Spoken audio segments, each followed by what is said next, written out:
Assalamualaikum warahmatullahi wabarakatuh. Perkenalkan, nama saya Sukmawati. Saya dari semester 6, Manajemen Sore 2 dengan NIM 19612174. Baiklah, di sini saya akan mempresentasikan proposal saya dari bab 1 sampai bab 3 dengan judul Pengaruh Gaya Kepemimpinan dan Disiplin Kerja terhadap Kinerja Pegawai Dinas Perikanan Kabupaten Kepulauan Anambas.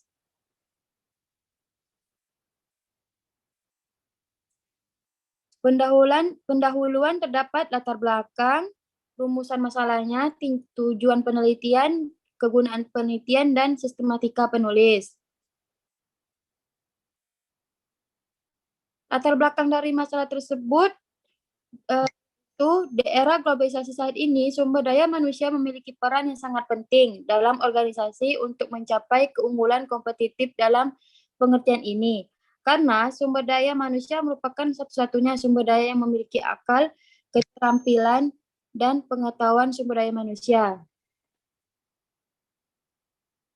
Rumusan masalah tersebut berdasarkan latar belakang tersebut, maka yang menjadi permasalahan ialah apakah disiplin kerja berpengaruh secara signifikan terhadap kinerja pegawai dinas perikanan Kabupaten Kepulauan Anambas, dan apakah disiplin dan motivasi secara simultan berpengaruh signifikan terhadap kerja pegawai dinas perikanan Kabupaten Kepulauan Anambas. Tujuan penelitiannya untuk mengetahui dan menganalisis pengaruh disiplin dan motivasi kerja secara simultan terhadap kinerja pegawai Dinas Perikanan Kabupaten Kepulauan Anambas. Untuk mengetahui dan menganalisis pengaruh disiplin kerja terhadap kinerja pegawai Dinas Perikanan Kabupaten Kepulauan Anambas. Kegunaan penelitiannya, kinerja layanan karyawan dengan meningkatkan keterampilan karyawan peneliti, dapat mempersiapkan diri untuk menganalisis ide dan informasi mereka sendiri. Ujian ini merupakan salah satu syarat melanjutkan studi pendidikan tinggi di Fakultas Pengembangan STI Tanjung Pinang. Untuk agensi adalah kontribusi yang bijaksana kepada para pemimpin bisnis untuk meningkatkan.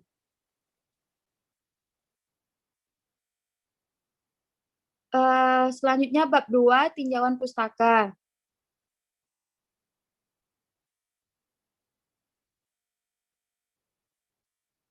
Tinjauan pustaka tersebut ada manajemen sumber daya manusia,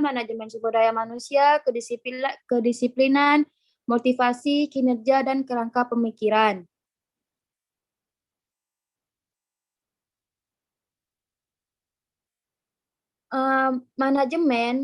Manajemen adalah sebuah proses yang dilakukan seseorang dalam mengatur kegiatan yang dikerjakan secara individu.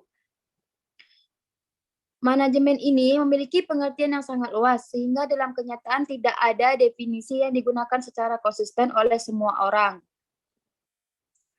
Sumber daya manusia, di era globalisasi, persaingan antara perusahaan di era globalisasi semakin menjadi-jadi, sehingga sumber daya manusia ini sendiri dituntut untuk mampu mengembangkan diri secara proaktif. Manajemen sumber daya manusia ini adalah komponen penting dari sebuah organisasi. Umumnya dikenal sebagai manajemen sumber daya manusia atau personel, dan misinya sangat penting dalam tujuan akhir untuk mencapai tujuan ditetapkan. Fungsi manajemen sumber daya manusia tersebut, yang pertama mengatur, yang kedua pengarahan dan pengadaan, yang ketiga kemajuan, yang keempat integrasi, dan yang kelima kedisiplinan. Tujuan manajemen sumber daya manusia ialah untuk memberikan asosiasi unit kerja yang kuat untuk mencapai tujuan tenaga kerja dewan. Kedisiplinan merupakan sikap, kesediaan, dan kerelaan seseorang untuk mematuhi dan menaati norma-norma peraturan yang telah berlaku di sekitarnya. Disiplin pegawai yang baik akan mempercepat tujuan suatu perusahaan. Motivasi. Motivasi ini merupakan faktor yang mendorong seseorang untuk melakukan aktivitas atau kegiatan. Kinerja. Kinerja merupakan hasil yang diperoleh suatu organisasi, baik organisasi itu bersifat profit, oriented, dan non-profit, oriented yang dihasilkan selama satu periode waktu.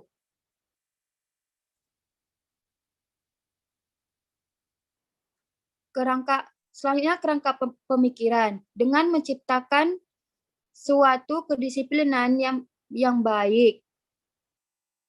Kerangka pemikirannya ada di proposalnya, nggak dimasukin di PPT.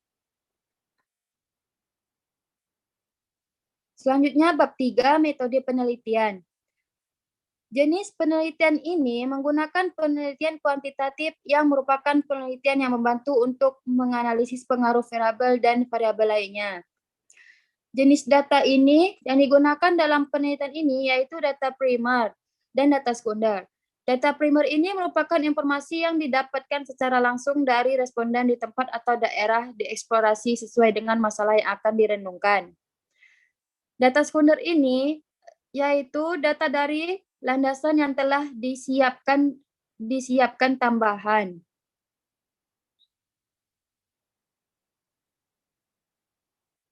Teknik pengumpulan data. Kuesioner. Sampai saat ini, dalam mengolah kuesioner, petugas akademik masih menggunakan cara manual, yaitu dengan cara kuesioner. Studi pustaka.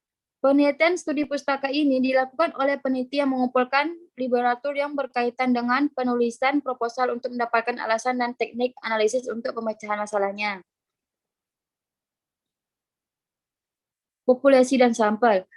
Populasi Margono ayat pada tahun 2020 menyatakan bahwa populasi adalah keseluruhan objek pemeriksaan yang meliputi orang, benda, makhluk, tumbuhan, manifestasi, nilai ujian, atau kejadian sebagai sumber informasi yang memiliki kualitas tertentu. Sampel. Menurut Hussein dan Purnomo ayat pada tahun 2020 menyatakan bahwa sampel adalah bagian dari populasi yang diperoleh dengan teknik sampling.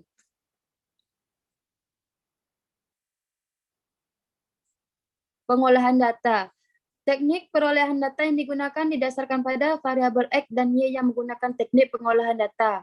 Ada beberapa teknik akuisisi data antara lain. Yang pertama, editing, yaitu sistem pengendalian dan penyesuaian informasi yang telah dikumpulkan diisi dengan kelengkapan, keterbacaan ketulisan, kejelasan jawaban, dan relevansi jawaban angket. Dan yang kedua, coding adalah sistem pendukung kode khusus untuk berbagai jawaban kuesioner untuk dikelompokkan dalam kategori yang sama. Teknik analisis data. Analisis deskriptif. Menurut Hussein, Umar, analisis deskriptif adalah pemeriksaan yang berarti memperkenalkan informasi atau persepsi sesaat. Tentu mengingat cara untuk jenis tabel, bagan atau grafik dan ukuran aviansi. Analisis inferensial. Menurut Sujana Sutrisno pada tahun 2013, analisis data menggunakan regresi linear berganda dengan menggunakan program komputer SPSS, Factual Bundle for Sociology atau versi 15.0. Model analisis yang digunakan dalam penelitian ini berbentuk regresi berganda yang dibangun sebagai berikut.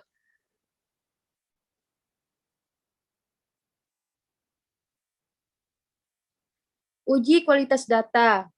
Menurut Gozal Santoso pada tahun 2019, uji multikolinialitas dilakukan untuk mengetahui ada tidaknya hubungan linear antara variabel bebas dari model regresi. Jika terdapat kolerasi antar variabel bebas menunjukkan adanya multikoliniaritas dan persamaan regresi berganda yang terbentuk tidak dapat digunakan untuk prediksi. Oleh karena itu, dalam model regresi yang baik tidak ada korelasi antar variabel bebas. Ada tidaknya multikoliniaritas ditentukan dengan menguji margin of error dan faktor variance atau FIV. Jika toleransi lebih besar dari 0,10 dan FIV kurang dari 10, model regresi tidak menyebabkan multikoliniaritas.